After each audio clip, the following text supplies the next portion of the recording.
তো আমরা এখন আসলাম মিরিক থেকে দুধিয়াতে।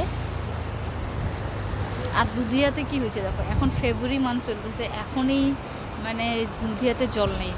মানে পুরা নদীটাকে একদিকে করছে, পুরা নদী এই দিক থেকে শুকায় আছে, আর এইখানে আছে মানুষ গরমের দিনে স্নান করতে আসতো দুধিয়াতে, বা এখন ঠান্ডাটাই যায় নাই, মানে গরম আসলোই না, এদিকে দুধিয়ায় জল নেই।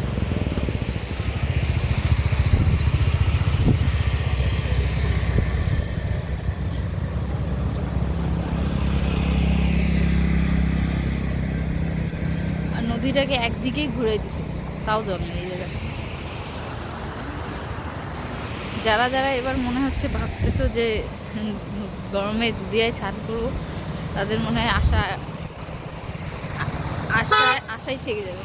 আমারই তো ইচ্ছা ছিল যে দুধিয়ায় স্নান করবো, সুন্দর।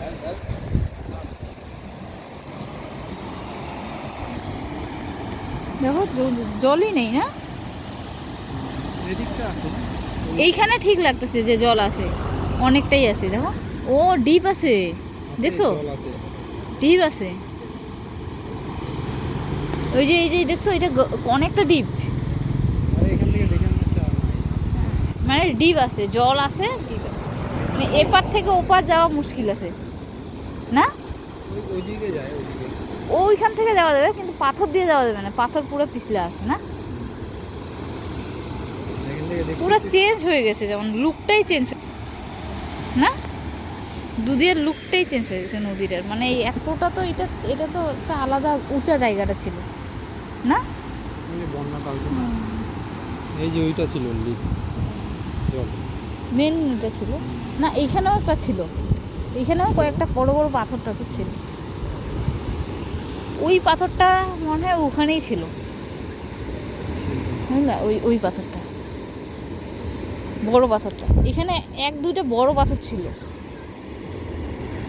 না, থাকবে না কেন বলো তো, এক্সেস জল হয়ে কোথাকার পাথর কোথায় চলে গেছে কোনো ঠিক নেই।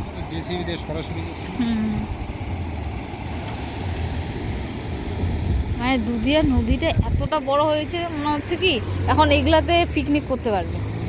আগে কিন্তু খালি এইটুকু জায়গার মধ্যে করতো না, এখন এইখানে কোনো নাই, কোনো কিচ্ছু নাই না, এইটা একদম পুরো ক্লিন হয়ে গেছে, এইদিকে করলে এইদিকে করতে হবে, নদীর এই পারে না করার প্লেস নাই, ওই সাইডটা ঠিক আছে।